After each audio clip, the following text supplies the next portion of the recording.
नमस्कार दोस्तों, स्वागत है आपका टेकी ट्यूजडेज हिंदी के एक और नए एपिसोड में। मैं हूं आपका होस्ट एस रवि कुमार। टेकी ट्यूजडेज हिंदी एक साप्ताहिक शो है जहां मैं आपके टेक और करियर से जुड़े हुए सवालों के जवाब देता हूं। तो यदि आपको मेरे ये जवाब पसंद आए तो इस वीडियो को लाइक कीजिए, मेरे चैनल को सब्सक्राइब कीजिए और जितना हो सके इस वीडियो को सबके साथ शेयर कीजिए। चलिए आज का एपिसोड शुरू करते हैं आज के पहले सवाल से।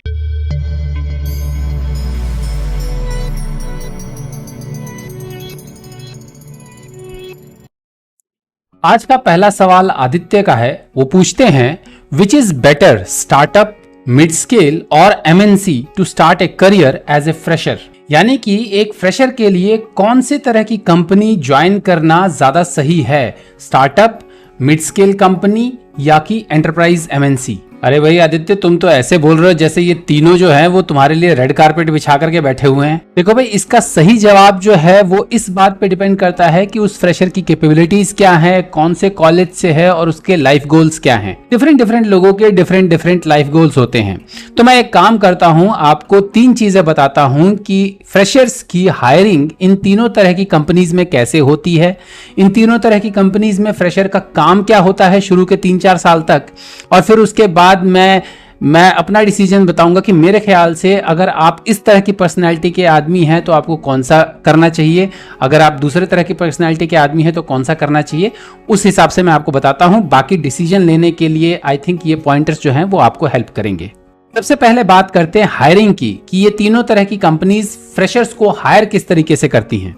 तो अब बात करते हैं कि स्टार्टअप कैसे हायर करते हैं। स्टार्टअप जो है, स्पेशली अगर प्रोडक्ट बेस्ड स्टार्टअप है, वेल फंडेड स्टार्टअप है, तो उनका जो होता है उनका टाई अप होता है ज्यादातर बूट कैंप से या बूट कैंप की क्लासेस से या डिफरेंट जो आपके जॉब कंसल्टेंट्स होते हैं उनके साथ टाई अप होता है और वो वहां से बंदे हायर करते हैं। अगर हम नॉर्मल सर्विस बेस्ड स्टार्टअप की बात करें या अनफंडेड स्टार्टअप की बात करें, जिनकी कोई ज्यादा फंडिंग नहीं होती, जिनका जो ओनर होता है वो बेसिकली छोटी सर्विसेज बेच के शुरू किया होता है या नया स्टार्टअप ओनर बना होता है, तो ज्यादातर वो लोग जो होते हैं वो सस्ते रिसोर्सेज ढूंढते हैं। फ्रेशर्स का मतलब उनके लिए ये होता है कि वो सस्ते रिसोर्सेज ढूंढे, और सस्ते resources most of the cases में वो हायर करते हैं इंटर्नशाला या नौकरी, इस तरह की जो मोस्टली इंटर्नशाला, नौकरी या छोटे न्यूज़पेपर एड्स, इस तरह के जगहों से वो जो फ्रेशर्स हैं उनको हायर करते हैं। अगर बात करें एमएनसी की हायरिंग की या मिड लेवल कंपनी की हायरिंग की, तो most of the mid level companies और एमएनसी जो होती हैं वो डायरेक्ट कैंपस हायरिंग करती हैं, और डायरेक्ट कैंपस हायरिंग करने के लिए उनके पास सर्टेन लिस्ट ऑफ कॉलेजेस होते हैं। तो अगर आपका कॉलेज उसकी लिस्ट में है तो ही आप उसके हायरिंग में बैठ सकते हैं, otherwise you are kind of out. दूसरा, एमएनसी जो है हायरिंग एक और तरीके से करते हैं, that is they organize hackathons. So hackathons वगैरह से भी जो है वो कैंडिडेट्स हायर करते हैं या फ्रेशर्स हायर करते हैं, लेकिन ऑफ कोर्स उसमें ये दोनों चीजें जो हैं वो थोड़ी टफ होती हैं। कॉलेजेस की लिस्टिंग की बात करें, मिड लेवल के कॉलेजेस, जो मिड लेवल की जो कंपनीज होती हैं उनके तो वो तो प्राइवेट इंजीनियरिंग कॉलेज और प्राइवेट जो आपके मैनेजमेंट कॉलेजेस हैं वहां से भी हायर करते हैं, उनका सर्टेन लिस्ट होता है। अगर हम एमएनसीज की बात करें तो एमएनसीज हमेशा एनईटीज, आईआईटीज, इन्हीं तरह के जो कॉलेजेस हैं वहां से कैंपस हायरिंग करते हैं। सो हायरिंग में देखें तो ऑफ कोर्स स्टार्टअप की हायरिंग जो है वो आपके लिए इजी है, स्पेशली जो सर्विस बेस्ड स्टार्टअप्स है उनकी हायरिंग इजी है। इनफैक्ट प्रोडक्ट बेस्ड स्टार्टअप की भी हायरिंग थोड़ी सी इजी है। अगर आप कोई बूट कैंप वगैरह करते हो जिसके साथ कि उनका टाई अप है तो वहां से वो आपको हायर कर लेंगे। एमएनसीज की हायरिंग के लिए आपका कॉलेज लिस्टिंग होना चाहिए, और आपका जो मिड लेवल कंपनीज है उसकी हायरिंग के लिए भी आपका कॉलेज लिस्टेड होना चाहिए, अच्छा कॉलेज होना चाहिए। प्लस या तो फिर अगर आप एमएनसीज में जाना चाहते हैं तो हैकाथन्स के थ्रू भी जा सकते हैं। फ्रेशर्स हायर करने के बाद सबसे पहला काम जो कंपनीज करती हैं वो करती हैं ट्रेनिंग का। अब चाहे वो स्टार्टअप हो, चाहे वो मिड लेवल कंपनी हो, चाहे वो एमएनसी हो, तीनों जो है वो फ्रेशर को किसी ना किसी लेवल का ट्रेनिंग जरूर देती हैं। अब यहां पर ही डिफरेंशिएशन आता है। अगर आप स्टार्टअप की बात करें तो स्टार्टअप आपको 4 दिन से 5 दिन, ज्यादा से ज्यादा 5 दिन, मतलब 1 हफ्ते की आपको ट्रेनिंग दे सकते हैं। और जो जब वो हायर कर रहे होते तभी आपसे पूछते हैं या तभी आपसे वो ये सारी चीजें क्लैरिफाई कर लेते हैं कि हाँ भाई आपका जो आपको ये चीजें पहले से पता होना चाहिए, बेसिक्स आपके क्लियर होने चाहिए, और उसके बाद वो आपको हायर करते हैं। सो सबसे कम जो ट्रेनिंग टाइम होता है वो आपका स्टार्टअप्स में होता है। मिड लेवल कंपनीज में प्रॉपर ट्रेनिंग का साइकिल होता है, उनके वहां पर वो 2 या 3 महीने की ट्रेनिंग देते हैं, कई बार 6 महीने की ट्रेनिंग देते हैं। और उसके बाद वो आपको एज ए शैडो रिसोर्स किसी टीम में ऐड करते हैं, और फिर उसके बाद शैडो रिसोर्स के बाद 1-1.5-2 साल के बाद आपको as a full time resource के तौर पर हायर करते हैं। सो ये डिफर करता है, ये ड्यूरेशन जो है shadow resource, full time resource और ट्रेनिंग का जो ड्यूरेशन है वो कंपनी टू कंपनी वेरी करता है। Same is the case with MNC also. MNC में भी यही प्रोसेस होता है कि वहां पर भी पहले आपको ट्रेनिंग दी जाती है, ट्रेनिंग देने के बाद आपको as a shadow resource add किया जाता है, और फिर उसके बाद आपको एज ए पेड रिसोर्स, मैं सर्विस बेस्ड कंपनी की बात कर रहा हूं, कि एज ए बिल्ड रिसोर्स जिसे हम कहते हैं तब ऐड किया जाता है। प्रोडक्ट बेस्ड में वही बिल्ड रिसोर्स की बात नहीं होती, बात वही होता है कि आपको एज ए ट्रेनिंग के तौर पर ऐड किया जाता है, एंड देन जो फुल टाइम एम्प्लॉय या इंजीनियर का जो टैग होता है, बेसिकली डेजिग्नेशंस बस चेंज करते रहते हैं, रिस्पॉन्सिबिलिटीज लगभग आपकी सेम रहती है ट्रेनिंग कंप्लीट करने के बाद। सो ट्रेनिंग के मामले में अगर देखा जाए तो आपको ऑफ कोर्स सबसे ज्यादा ट्रेनिंग जो है वो आपको एमएनसीज और मिड लेवल कंपनीज में दी जाती है, प्रॉपर ट्रेनिंग दी जाती है। स्टार्टअप्स में जो है आपके पास ट्रेनिंग का ड्यूरेशन बहुत कम होता है और बहुत ही जल्दी आपको काम पे लगा दिया जाता है। बात करें कि किस तरह का काम मिलता है फ्रेशर्स को इन तीनों कंपनीज में आफ्टर ट्रेनिंग कंप्लीट करने के। ट्रेनिंग कंप्लीट करने के बाद इन तीनों तरह की कंपनीज यानी स्टार्टअप, मिड लेवल कंपनीज और एमएनसीज में काम किस तरह से मिलता है। तो स्टार्टअप की अगर हम बात करें तो स्टार्टअप में आपके काम का कोई, जो मैं ये कहूंगा कि कोई लिमिट नहीं होता है कि किस तरह का काम। ऐसा नहीं है कि आपको जो है ये बोला जाएगा कि हाँ भाई आपको इसी लैंग्वेज में काम करना है, इसी फ्रेमवर्क में काम करना है। जिस डायरेक्शन में जो प्रोडक्ट होता है वो काम करता है, उसी डायरेक्शन में सारा काम आपको करना होता है। सब कुछ करना पड़ सकता है, आपको डॉक्यूमेंटेशन करना पड़ सकता है, आपको कोडिंग करना पड़ सकता है, आपको डिप्लॉयमेंट करना पड़ सकता है, आपको बग फिक्सिंग करना पड़ सकता है, आपको टेस्टिंग करना पड़ सकता है। सारा काम जो है, सब कुछ काम जो है, कोई लिमिट नहीं होता। हर तरह का काम आपको स्टार्टअप में करना पड़ता है। स्टार्टअप या अगर आप छोटी कंपनी की बात करो तो स्मॉल जो कंपनीज होती हैं उनमें भी यही होता है कि हर तरह का काम आपको करना पड़ता है, चाहे वो सर्विस बेस्ड हो चाहे प्रोडक्ट बेस्ड हो, दोनों में आपको हर तरह का काम करना पड़ता है। अगर हम मिड लेवल कंपनीज और लार्ज एमएनसीज की बात करें तो वहां पर ट्रेनिंग के बाद आपको जिस टीम में डाला जाएगा उस टीम के हिसाब से या जिस स्पेशलाइजेशन पे आपको ट्रेनिंग दी जाएगी उस स्पेशलाइजेशन के हिसाब से आपको काम दिया जाएगा। और थोड़ा बहुत डिविएशन हो सकता है कि फॉर एग्जांपल आपको मान लीजिए कि आपको डॉटनेट की ट्रेनिंग दी गई हो तो आपको ऑटोमेशन टीम में डाल देंगे जहां पर कि आप डॉटनेट को यूज करके ऑटोमेशन टेस्ट केसेस लिखेंगे। सो ट्रेनिंग आपको डॉटनेट डेवलपर की दी गई है, लेकिन आप जो है बाद में ऑटोमेटेड टेस्टर बन जाएंगे डॉटनेट यूज करके, प्रोग्रामिंग यूज करके। सो इस तरह के थोड़े बहुत डिविएशंस हो सकते हैं, लेकिन मोर और लेस जो आपके रोल्स होते हैं वो काइंड ऑफ डिफाइंड होते हैं। आपका प्रोसेसेस को फॉलो करते हुए आपको ट्रेनिंग दी जाती है और उन्हीं प्रोसेसेस को फॉलो करते हुए आपका काम होता है कि अगर आपको एक ट्रेनिंग जो है वो डेवलपर की ट्रेनिंग दी गई है और टीम में जब आपको as a shadow resource add किया गया है तो एज ए डेवलपर ऐड किया गया है, तो आपकी जो रिस्पॉन्सिबिलिटीज होंगी वो सारी डेवलपर की होंगी। और फिर उसके बाद जब आप मूव करोगे तो उसी तरीके से डेवलपर से आगे, और मतलब आपके पास एक लिमिट होगा कि हाँ भाई इस तरह का काम आपको करना है और आप उसी तरह का काम करोगे। You want get that much exposure कि हाँ भाई ये भी करना है, वो भी करना है, ऐसा भी करना है, वैसा भी करना है। वैसा कुछ नहीं होता। वो किसी कंपनी में या किसी प्रोजेक्ट में वैसा हो सकता है, चांस आपको मिल जाए, बट वो बहुत ही रेयर होता है। 70-80% जो एमएनसीज या मिड लेवल कंपनीज है वहां पर प्रॉपर प्रोसेस ड्रिवन होता है। ट्रेनिंग के बाद आपको एक सर्टेन तरह का रोल मिलेगा, उस सर्टेन तरह की रोल की सर्टेन तरह की रिस्पॉन्सिबिलिटीज होंगी और उन रिस्पॉन्सिबिलिटीज के हिसाब से आपको काम करना पड़ता है। चलिए अब ओवरऑल डिसीजन की बात करते हैं कि ओवरऑल इन तीनों बेसिस पर यानी ट्रेनिंग, हायरिंग प्रोसेस और काइंड ऑफ वर्क, किस तरह का काम आपको शुरू के 3 से 5 साल में करना पड़ता है, इसके बेसिस पर आपको क्या चूज करना चाहिए उसके बारे में बात करते हैं। देखिए, अगर आपका लॉन्ग टर्म गोल जो है वो अपना स्टार्टअप बनाना है या आपका लॉन्ग टर्म गोल ये है कि आप एक डेवलपमेंट से रिलेटेड सब कुछ सीख सकें, सारी चीजें सीख सकें, क्योंकि आप फ्रेशर हैं, यंग हैं, आपके पास जो है टाइम है, तो आप अगर चाहते हैं कि हाँ भाई आप जितना हो सके सीखें, नई नई चीजें सीखें, सब कुछ सीखें और money is not a concern for you, आपको यह है कि हाँ भाई नॉर्मल सैलरी मिल जाए जिससे कि मेरा खर्चा चल जाए, थोड़ी बहुत बचत हो जाए, और जो है आपको सीखना है, जितना ज्यादा सीखना है कि मुझे खूब बहुत ज्यादा सीखना है, बहुत कुछ सीखना है, तो उस केस में आप स्टार्टअप ज्वाइन कर सकते हैं, बिकॉज स्टार्टअप में आपको सीखने को बहुत कुछ मिलेगा।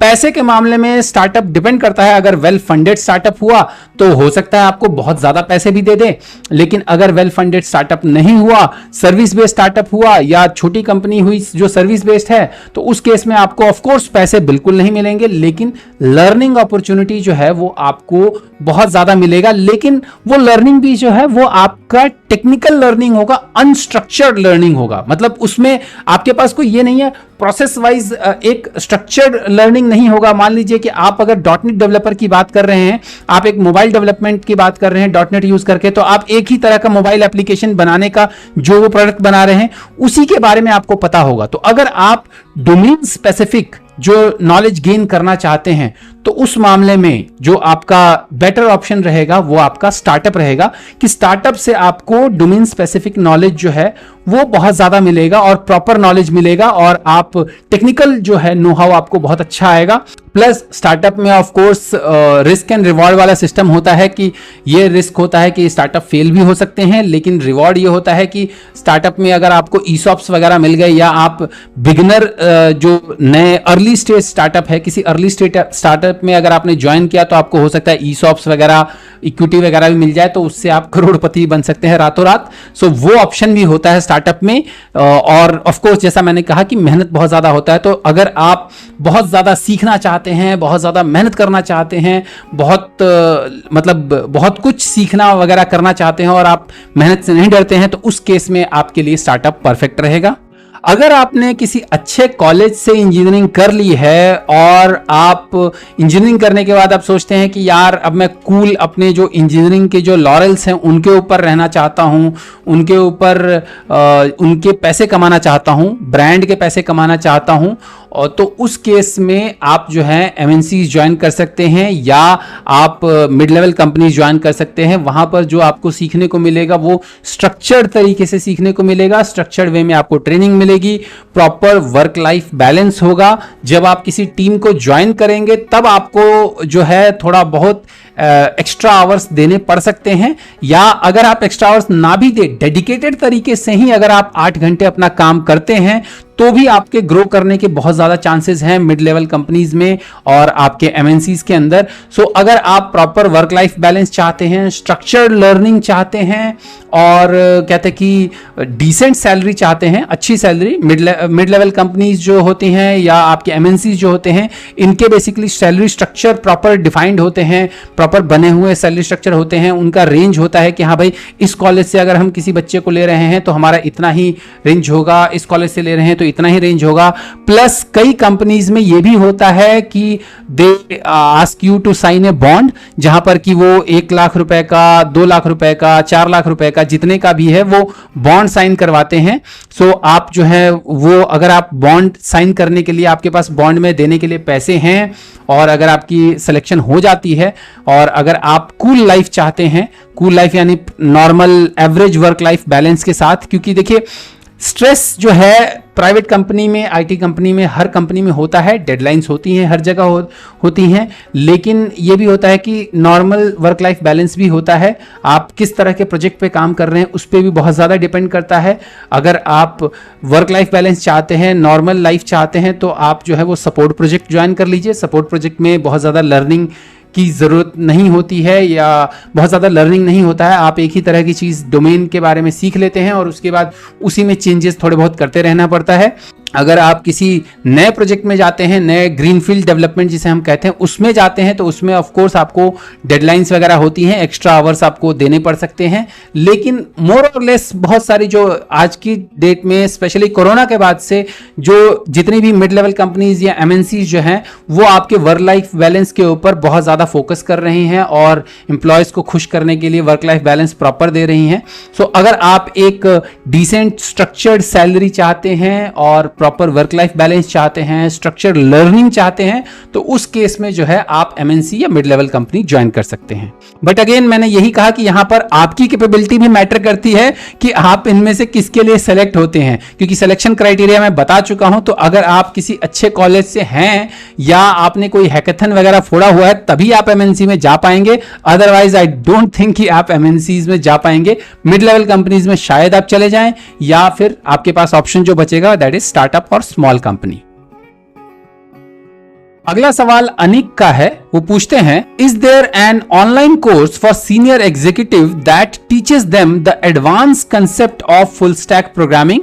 यानी कि क्या कोई ऐसा ऑनलाइन कोर्स है जो कि सीनियर एग्जीक्यूटिव्स को एडवांस लेवल का फुल स्टैक प्रोग्रामिंग या फुल स्टैक डेवलपमेंट सिखाता हो? अनिक, जी हाँ, बिल्कुल ऐसे कोर्सेज हैं ऑनलाइन जो कि आपको एडवांस लेवल पे सीनियर एग्जीक्यूटिव्स को फुल स्टैक डेवलपमेंट सिखाते हैं, और उन कोर्सेज का नाम है आर्किटेक्चरल कोर्सेज। देखिए, फुल स्टैक डेवलपमेंट जो है वो बहुत ही टेक्निकल लेवल का काम है। टेक्निकल यानी कि आपका जो प्रोग्रामर लेवल का काम है या टीम लीड लेवल का काम है। सो टीम लीड और जो आपके प्रोग्रामर होते हैं वो फुल स्टैक डेवलपमेंट में काम करते हैं, क्योंकि full stack development basically implementation related है। लेकिन अगर हम हायर लेवल की बात करें, एग्जीक्यूटिव लेवल की बात करें, जैसे अगर हम आर्किटेक्ट की बात करें या अगर हम सीटीओस की बात करें, तो इन लोगों को फुल स्टैक डेवलपमेंट में कोई एडवांस कंसेप्ट जैसी कोई चीज नहीं होती। वहां पर आपको आर्किटेक्चर के बारे में सीखना पड़ता है कि क्या आर्किटेक्चर यूज करना है, फुल स्टैक में भी आपके किस तरह से स्टैक्स चूज करने हैं, कौन से स्टैक्स चूज करने हैं, वो सारी चीजें आ जाती हैं। एक जब आप किसी आर्किटेक्चर का कोर्स करते हैं, कोई भी आर्किटेक्ट का कोर्स करते हैं, मोस्ट ऑफ द आर्किटेक्ट के कोर्स जैसे सबसे पॉपुलर जो है दैट इज टोगैफ है। उसके अलावा जो आपके जितने भी आपके क्लाउड प्रोवाइडर्स हैं उनका अपना आर्किटेक्ट का कोर्स है। जैसे मैंने भी एज्यूर सॉल्यूशन आर्किटेक्ट का कोर्स किया हुआ था। उसमें बेसिकली एज्यूर की टेक्नोलॉजीज को यूज करके आप एप्लीकेशन कैसे आर्किटेक्ट करते हैं, कैसे डिजाइन करते हैं एक फुल स्टैक एप्लीकेशन, उसके बारे में सिखाया जाता है। अगर आप AWS के आर्किटेक्ट का जो ट्रेनिंग कोर्स करेंगे तो उस केस में आपको AWS की टेक्नोलॉजीज को यूज करके आप कैसे फुल स्टैक जो एप्लीकेशन या आर्किटेक्ट जो एप्लीकेशन को आर्किटेक्ट कर सकते हैं, डेवलप कर सकते हैं या डिजाइन कर सकते हैं। डेवलपमेंट नहीं, प्रोबेबली डिजाइनिंग और जो डिप्लॉयमेंट है उससे रिलेटेड चीजें जो हैं वो सिखाई जाती हैं। बिकॉज फुल स्टैक डेवलपमेंट में सच बताऊं तो इससे ज्यादा एडवांस कुछ नहीं होता। फुल स्टैक डेवलपमेंट जो है दैट इज नॉर्मल आपका प्रोग्रामिंग लेवल की चीजें हैं या इंप्लीमेंटेशन लेवल की चीजें हैं। उसमें अगर आप एडवांस लेवल की बात आ जाते हैं तो एडवांस जो है दैट इज आर्किटेक्चर। अगर सीनियर एग्जीक्यूटिव को किसी को फुल स्टैक डेवलपमेंट में कुछ एडवांस करना है तो वो ऑफ कोर्स आर्किटेक्चर का कोर्स करे उस फुल स्टैक डेवलपमेंट से रिलेटेड ही। जैसे अगर आप .NET की बात करें तो .NET के लिए आप एज्यूर सॉल्यूशन आर्किटेक्ट का कोर्स कर सकते हैं, या उससे ऊपर अगर आप एंटरप्राइज आर्किटेक्चर की तरफ जाना चाहते हैं तो आप टोगैफ वगैरह का कोर्स कर सकते हैं। उस तरह की चीजें कर सकते हैं। फुल स्टैक डेवलपमेंट जो है वो आपके नॉर्मल लेवल की ही काम होती है, जो कि टीम लीड लेवल तक का होता है, या प्रोजेक्ट मैनेजर भी कम ही होता है। मोस्टली आपका टीम लीड लेवल तक का जो होते हैं वो कोर्सेज जो है वो उसी लेवल तक के चीजों को या उसी लेवल तक के कामों को जो है केटर करते हैं।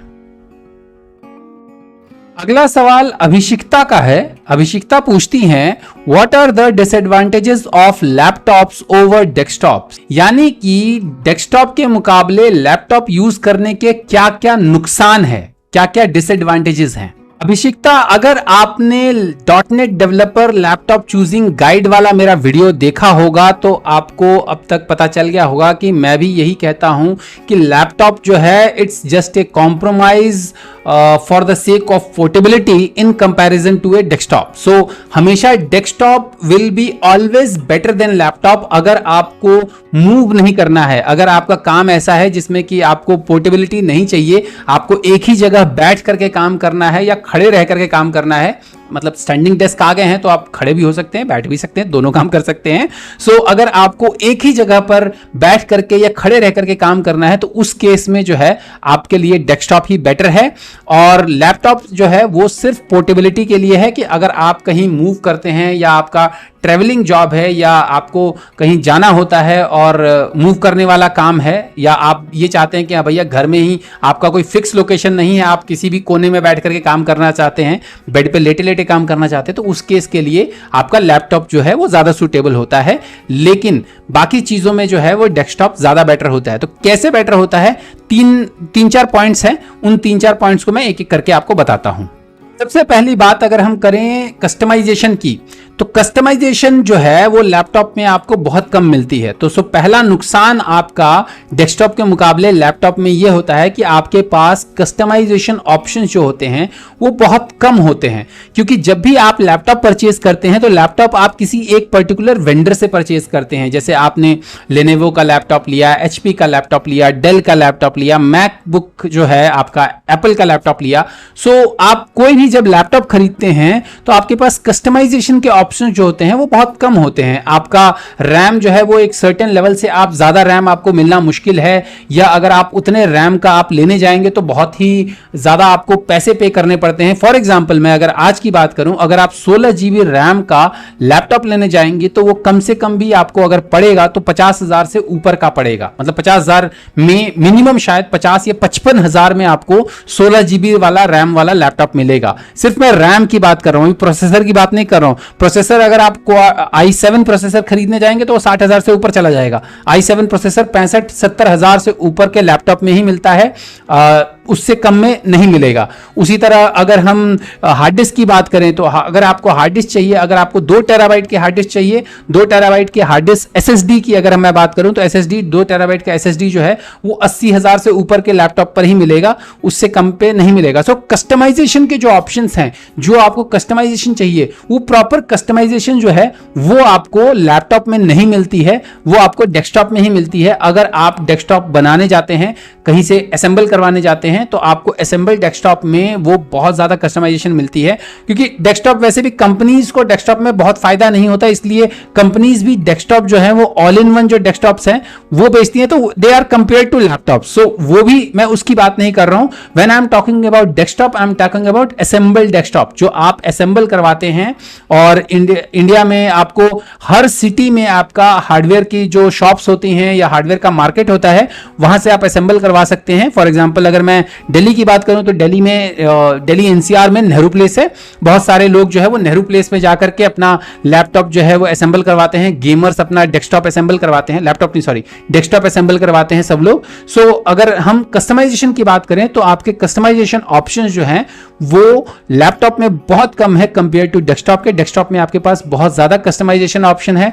आप मॉनिटर जो है वो आप किसी भी चॉइस का मॉनिटर ले सकते हैं। आप 4K मॉनिटर ले सकते हैं, आप 6K मॉनिटर ले सकते हैं, और कहते हैं कि आपका हार्ड डिस्क आप कस्टमाइज करवा सकते हैं, रैम कस्टमाइज करवा सकते हैं। सो सेम कॉस्ट में अगर मैं बात करूं, 1.25 लाख रुपए में आपको जितना पावरफुल डेस्कटॉप मिलेगा, 1.25 लाख रुपए में उतना पावरफुल आपको लैपटॉप नहीं मिलने वाला। दूसरी बात आती है पार्ट्स फ्लेक्सिबिलिटी की। पार्ट्स फ्लेक्सिबिलिटी मतलब कि आप अगर एक लैपटॉप यूज कर रहे हैं तो उस लैपटॉप को कल को अगर आप अपग्रेड करना चाहते हैं, या मान लीजिए कि उस लैपटॉप का कोई भी पार्ट अगर खराब हो गया, तो उस सिचुएशन में आपके पास जो है वो सारी चीजें अटक जाती हैं, आपका सारा काम अटक जाता है।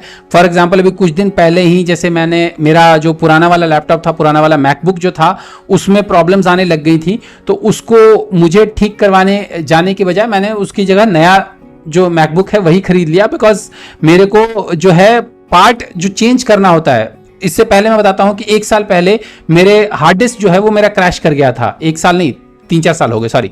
सो अगर आप मान लीजिए कि आपके लैपटॉप का हार्ड डिस्क क्रैश हो गया, तो हार्ड डिस्क क्रैश होने के केसेस में आज की डेट में मॉडर्न जितने भी लैपटॉप्स आ रहे हैं, उस केस में उनके जो हार्ड डिस्क हैं वो शोल्डर्ड होते हैं, तो वो कई बार आपको पूरा मदरबोर्ड चेंज करना पड़ सकता है, बहुत टाइम लग जाता है उन सब कामों में, आपको सर्विस सेंटर लेके जाना पड़ता है। जबकि अगर आपके पास डेस्कटॉप हुआ, डेस्कटॉप जो है वो आप मैकेनिक को घर बुला करके बड़े आराम से उसका हार्ड डिस्क चेंज करवा सकते हैं। रैम की बात करें, अगर मैं अपग्रेडेशन की बात करूं, आज की डेट में 90% लैपटॉप्स जो आते हैं उन पे रैम शोल्डर होती हैं। अब जो लैपटॉप्स आप अगर सस्ते भी लेंगे, 35-40 हज़ार वाले भी लैपटॉप्स हैं, उनमें कईयों में 4 GB जो है वो शोल्डर होगी, बाकी 8 GB तक का मॉड्यूल जो है वो उन्हें दिया होता है कि हाँ भाई 8 GB तक का आप अपग्रेड कर सकते हैं। सो 16 GB की जगह कि हाँ भाई ये इस लैपटॉप का रैम जो है वो 12 GB तक ही आप अपग्रेड कर सकते हैं। डेस्कटॉप में ऐसा कुछ नहीं होता। डेस्कटॉप में आपके जो रैम की स्लॉट्स होती है 4-5 स्लॉट्स होती हैं, सो उनकी कैपेबिलिटी जो है वो बहुत हाई होती है, मतलब 128 GB तक की जो रैम है वो आप रख सकते हैं डेस्कटॉप के अंदर, जबकि 128 GB तक का रैम लैपटॉप में लगाने के लिए आपको बहुत खर्च करना पड़ेगा। पार्ट्स की फ्लेक्सिबिलिटी जो है वो लैपटॉप में बहुत कम है कंपेयर टू डेस्कटॉप के। तीसरी चीज आती है आपकी परफॉर्मेंस। हमेशा डेस्कटॉप के जो प्रोसेसर होते हैं या डेस्कटॉप की जो चीजें होती हैं, आपका डेस्कटॉप जो होता है that is more performant than a laptop. आप सेम कॉन्फ़िगरेशन का लैपटॉप और डेस्कटॉप अगर दोनों रखेंगे तो उसके मुकाबले में, लैपटॉप के मुकाबले में डेस्कटॉप जो है वो ज्यादा परफॉर्मेंट होता है, क्योंकि डेस्कटॉप में जो है आपका जो आपके वो होते हैं क्या कहते हैं कि बैटरी ऑप्टिमाइजेशन की चीजें होती हैं, वो सारी चीजें प्रोसेसर के साथ नहीं की होती हैं, क्योंकि वहां पर कॉन्टिन्यूअस पावर सप्लाई आ रहा होता है, इसलिए वहां पर बैटरी ऑप्टिमाइजेशन वगैरह जैसी कोई चीजें जो हैं वो प्रोसेसर के साथ नहीं किया होता है। जबकि लैपटॉप में ये सारी चीजें होती हैं, उनको बैटरी देखना होता है, सब कुछ देखना होता है, उस हिसाब से ही वो उसी टाइप का वो प्रोसेसर दे सकते हैं। सो एक तो बहुत ही हाई लेवल तक की चीज जो है वो आप डेस्कटॉप में नहीं ले सकते, आपके लिए उसके लिए आपको लैपटॉप हाई लेवल तक की चीजें जो है वो लैपटॉप में नहीं ले सकते, वो आप डेस्कटॉप में ही आपको मिलेगा। फॉर एग्जांपल अगर मैं मैक की भी बात करूं तो M1 अल्ट्रा जो चिप है, जो मैक का सबसे बड़ा चिप अभी आज की डेट में है, दैट इज वो भी आप जो दे रहे हैं वो भी आपको वो एक डेस्कटॉप में दे रहे हैं, मैक मिनी प्रो या मैक प्रो में दे रहे हैं, वो लैपटॉप में आपके नहीं दे रहे हैं, बिकॉज एक सर्टेन लेवल की आपकी कूलिंग चाहिए होती है, प्रॉपर पावर चाहिए होता है। सो परफॉर्मेंस में हमेशा desktop is much more performant than a laptop. तो 3 मेन रीजन आपको मैंने बता दिए कि लैपटॉप के जो 3 मेन नुकसान हैं, कि सबसे पहला नुकसान कस्टमाइजेशन ऑप्शंस बहुत कम है लैपटॉप में, दूसरा पार्ट्स फ्लेक्सिबिलिटी बहुत कम है लैपटॉप में, तीसरा परफॉर्मेंस जो है डेस्कटॉप के मुकाबले कम है लैपटॉप में, चौथा पॉइंट जो सबसे इंपॉर्टेंट पॉइंट है वो है आपका प्राइस। लैपटॉप जो है वो एक तरह से प्रीमियम प्राइसिंग होती है उनकी, लैपटॉप में आपको पोर्टेबिलिटी की वजह से वो जो उनकी प्राइसिंग जो होती है वो प्रीमियम होती है। आप अगर 35 या 40 हज़ार में आप एक लैपटॉप लें या 40 हज़ार में आप एक डेस्कटॉप लेते हैं तो डेस्कटॉप में आपको बहुत अच्छे ऑप्शंस मिल जाते हैं कंपेयर टू लैपटॉप के। 50 हज़ार का डेस्कटॉप जो है वो बहुत अच्छा बनता है, उसमें आप बहुत अच्छा मॉनिटर लगा सकते हैं, बहुत अच्छा प्रोसेसर लगा सकते हैं, बहुत अच्छा रैम लगा सकते हैं और कस्टमाइजेशन ऑप्शन भी होते हैं। जबकि 50 हज़ार में लैपटॉप जो आप खरीदेंगे that is kind of a compromise. So pricing के मुकाबले में भी laptop are much more costlier than desktop. So ये भी एक बहुत बड़ा नुकसान है या बहुत बड़ा डिसएडवांटेज है लैपटॉप्स का कंपेयर टू डेस्कटॉप के। जैसा कि मैंने शुरू में कहा, laptops are just a compromise for the sake of portability and show off. So show off और पोर्टेबिलिटी के लिए laptop is just a compromise, desktop are always better than laptops. अगला सवाल अमन रावत का है। वो पूछते हैं कि सर मैंने BCA किया हुआ है, मैं कंफ्यूज हूं कि फुल स्टैक डेवलपमेंट किस में करूं, ASP.NET, PHP या पाइथन, प्लीज सजेस्ट। मेरे से अगर पूछोगे तो मेरा जवाब तो हमेशा जो है वो ASP.NET ही रहेगा कि आप ASP.NET में ही फुल स्टैक डेवलपमेंट जो है वो सीखो। PHP या पाइथन में फुल स्टैक डेवलपमेंट, PHP में फिर भी होता है, पाइथन में फुल स्टैक डेवलपमेंट नहीं होता है। PHP में फुल स्टैक डेवलपमेंट होता है, फुल स्टैक फ्रेमवर्क्स हैं PHP के, जैसे अगर आप वर्डप्रेस की बात करो, WordPress is a PHP based full stack CMS, ठीक है। और उसमें अगर आप वर्डप्रेस सीखते हो, वर्डप्रेस डेवलपमेंट सीखते हो, PHP के कंसेप्ट्स आपको अच्छे से आते हैं, वर्डप्रेस का कस्टमाइजेशन आ जाता है, तो वो आप कर सकते हो। सो फुल स्टैक डेवलपमेंट जो है वो PHP में होता है।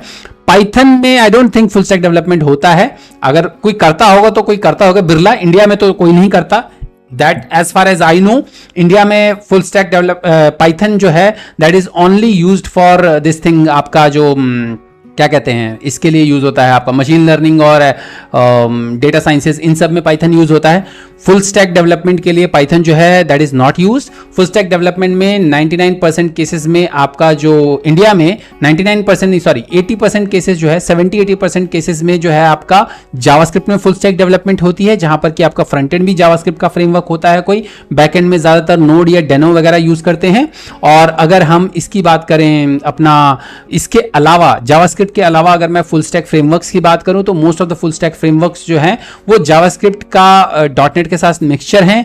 इंडिया की बात कर रहा हूं मैं बिकॉज आपने मेरे से हिंदी में सवाल पूछा है और आप इंडिया रिलेटेड आप जॉब इंडिया में जॉब ढूंढना चाहते हैं, तो मेरे ख्याल से तो मेरा जवाब हमेशा ये रहेगा कि आप ASP.NET में ही फुल स्टैक सीखें। और ASP.NET में भी आप ASP.NET जो आपका MVC स्टैक में है, अगर आप तुरंत जॉब चाहते हैं तो ASP.NEट के MVC स्टैक में फुल स्टैक डेवलपमेंट सीखें। इनफैक्ट फुल स्टैक की बजाय मेरा सजेशन ये रहेगा कि पहले आप बैक एंड डेवलपमेंट सीखें, पहले आप C# सीखें, डेटा एक्सेस सीखें और उसके बाद आपका बैकएंड API वगैरह लिखना जो है वो सारी चीजें सीखें। फुल स्टैक बाद में आप जब आपको जॉब मिल जाए तो उसके बाद आप ग्रो करने के लिए आप देख करके कि आपकी कंपनी में किस तरह का काम होता है और जॉब ओपनिंग्स किस तरह की आ रही हैं, उस बेसिस पर आप फुल स्टैक का फ्रंट एंड का कोई भी फ्रेमवर्क सीख सकते हैं। चाहे आप ब्लेजर सीख लीजिए, चाहे आप जावास्क्रिप्ट सीख लीजिए, जावास्क्रिप्ट बेस्ड कोई फ्रेमवर्क है, व्यू हो गया, एंगुलर हो गया, रिएक्ट हो गया, इनमें से कोई भी आप सीख सकते हैं। मेरा सजेशन तो ये रहेगा कि अगर आपको फुल स्टैक डेवलपमेंट करनी है तो ASP.NET का ही जो है पाथ चूज कीजिए और पहले आप फुल स्टैक की बजाय पहले आप बैकएंड डेवलपर के तौर पे स्टार्ट कीजिए।